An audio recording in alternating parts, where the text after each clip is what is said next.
All right, everyone. We're going to go through the applying derivatives to analyze function test. 18 questions, and we'll see what we can do. Question 1 is to find the absolute minimum of this function, and what we need to do is we need to find g prime, which is going to be 24x cubed minus 96x squared plus 96x. You'll be able to factor out a 24x from this,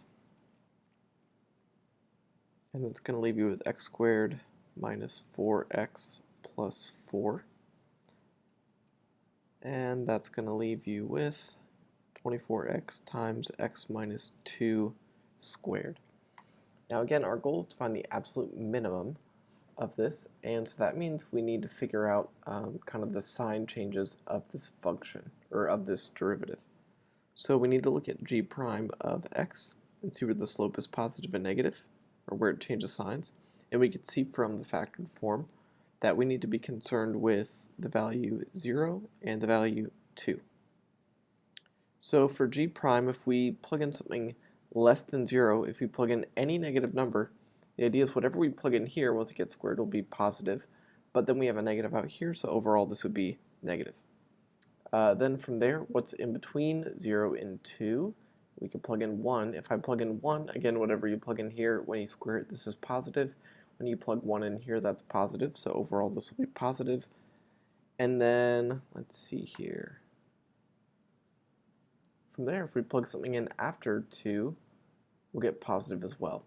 So again, the goal is to find the absolute minimum, and a minimum on a normal function, or in other words, on the function itself, would look something like this. And that is where the function goes from decreasing in its slope to increasing. So that means g prime of x at 0, or in other words, at the x value 0, that will be the absolute minimum. All right, so at x equals 0, we have the absolute minimum. But we don't want to just know the x value, we want to know the actual value of the function. And if you plug 0 into this, you get negative 7. All right, up next. Notice here we're talking about f being defined for all real numbers except 4, and then we want to know where f is increasing. And notice what function we're given. We're given the derivative of f. So in other words, in the last problem, we had the main function. Our first step was deriving it and then analyze its slope. We don't have to derive it now. We already have its slope. We already have f prime of x. And so we need to analyze this at all of the what we call interesting, quote-unquote, points. And those points would be 4, because that makes the derivative undefined, and also the point -1. So we'll put those in order on the number line. And so we'll think about what the slope is around these points, because at -1 the slope is 0, and that's why this is considered a critical point. And at 4, the derivative is undefined, and that's also what we call a critical point, where it's undefined. So anyways, to the left of -1, if you plug in something more negative, let's see here, again, the numerator will be positive because it's being squared, and then we'll have a negative in the denominator. So since we have a positive divided by a negative, overall f prime will be negative. From there, in between -1 and 4, I think the best thing to plug in would be probably 0. When you plug in 0, you'll end up with 1 over -4, which is, again, negative. If you plug in something after 4, you'll find that the numerator and denominator are positive, so overall it's positive. So the goal is to figure out what the function's increasing, and clearly we can see f is only increasing once the slope is positive, and so that only happens for x equals 4, or actually anything after x equals 4. So there we go. I'm recording this at midnight, so some of my phrasing is going to be a little fun to listen back to. All right, up next, similar problem. Now we're finding the absolute maximum, but this time it's on a closed interval. So we'll start off the same as the first example. We'll find f prime of x. And now we'll factor it. And we'll analyze where this function is positive or negative. this derivative. And we need to care about 0 and 2, and this has just a basic quadratic shape, so hopefully you can see why I'm understanding where the slope is above 0, less than 0, and above 0, where the slope is positive, because this is a quadratic. From there, let's go ahead and realize that if we're trying to find the absolute maximum, this is a candidate, because that's where our function goes from increasing to decreasing in its slope. So it could be at x equals 0, but the other thing we need to consider are the endpoints, because we're on a closed interval. The first question said entire function, so now we're concerned with these values as well. And notice we don't just need to know the value of x where they occur, they want to know the actual y value. So I'm going to plug all these values back into f of x, into the original. And let's see here, that'll be -8, that'll be -12, so it's going to end up being -8. So when you plug in 0, you'll get 12. And when you plug in 4, you'll get 64 minus 48, which is 16. And 16 plus 12 is 28. So it looks like the answer is going to be 28. So in this case, the answer was one of the endpoints. So just to give you a picture of what this graph could look like, just remember that essentially at -2, it's -8. At 0, it's 12. But then at x equals 4, it's 28. So if you look at what's happening here, it's something like this. All right, at x equals, this is -2, this is 0, this is 2, this is 4. You can see at -2, it was increasing, and that's how we got our what we call local max. Then it started decreasing until we got to the value 2, and then it started increasing, and that's where we find our overall maximum on the closed interval. All right, up next, an easier question. Where does this function have critical points? Again, a critical point is just where the derivative is 0 or undefined.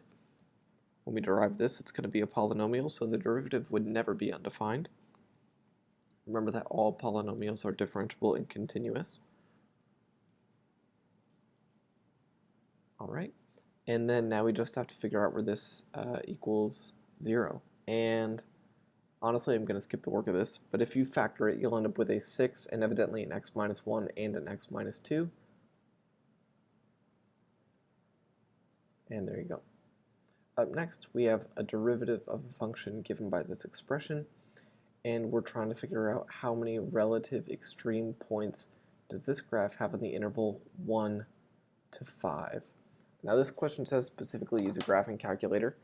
One thing to bear in mind is that on the AP exam, in the rewrite, they're kind of taking into account that not all students have a graphing calculator, so they should maybe not be asking questions like this in the exam, but we will find out.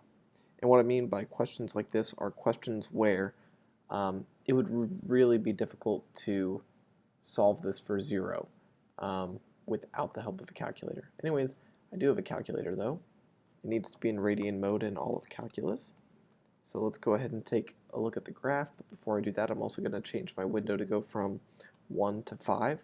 You always just want to make your x window the interval that they asked you to look at. And so let's see, critical points are where this equals 0, so I count 1, and there's just 1.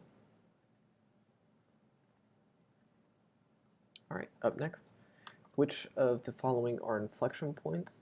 Now, inflection point is where the graph changes concavity. So one important difference is that critical point is where the function is just 0 or undefined. Notice it doesn't have to change signs around critical points. However, inflection points, the sign must change. So in other words, the concavity must change. And so where does this graph look like if you were to cover up, actually I can do that. If I were to cover up half of it, you might assume it'd be like a U shape. It looks like around right here you may suspect that it would go like this. So I think C is where it changes concavity. And again, same idea going the other way. Yeah, it looks like C is the only concave point. This looks like past it would still be decreasing, and it is. Actually, I guess you kind of get what I'm saying. Inflection points. All right. Up next, the question is, what is the maximum vertical distance between these two functions? And really what that means is, I guess remember that vertical distance is measured with y. So the goal here is to say what is the difference between x squared and x plus 2 as a function. What are the difference in the y values? And y is this and this. And let me just think about this. We should probably have the higher function on top, so I actually want to switch the order of this.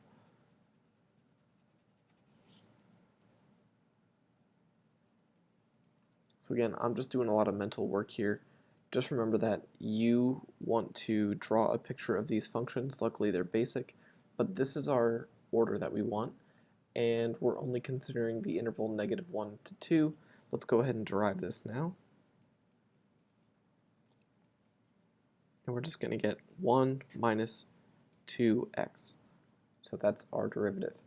And the idea is the maximum vertical distance is probably most likely where this changes signs, or where this has a critical point. And if you solve that out, you'll end up saying that x equals 1/2. And so let's just see the sign chart for 1/2. At 1/2, if we plug something in less than 1/2, if we plug in 0, we get a positive answer. And then if we plug in something after 1/2, like 1, we would get a negative answer.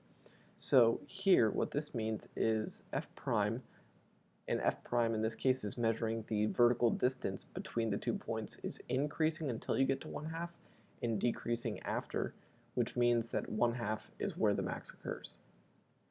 Technically, what I should be doing is also, maybe I should be testing the endpoints.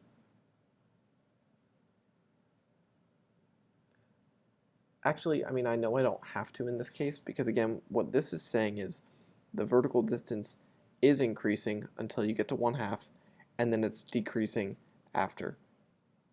All right, so I don't think we'll have to worry about it, but you might have to test your endpoints in other questions. I can just kind of see ahead of this one. Never mind, I spoke too soon. So let's plug in our endpoints. When you plug in your endpoints at -1, the vertical distance, oh, you know what, no, I'm not wrong yet, because the question is what is the vertical distance, not where does the vertical distance occur. So I have to plug in 1/2 back into this original expression. And if you plug in 1/2 here, what you have is 2½ minus 1/4, and so that means we're going to have 2 1/4, which is the same as 9/4. Darn, one wrong. All right, let's see if I can get through this one in a minute, because I can only record 15-minute clips at a time. So how many points does this graph have a relative maximum? This one is super special. Notice again, you're already looking at the derivative, so the question is, where does this derivative go from positive to negative? And there's a trick to this one. We've got 3 points to look at here. We've got 0, we've got 1, and we've got 2. If you plug in something less than 0, notice here, you'll square that value, which will make it positive. You'll square that value, which will make it positive. You'll square that value, it'll make it positive. And if you notice that trend, everything here would always be positive regardless of what you plug in, because every input gets squared eventually. So you're always going to have a positive value.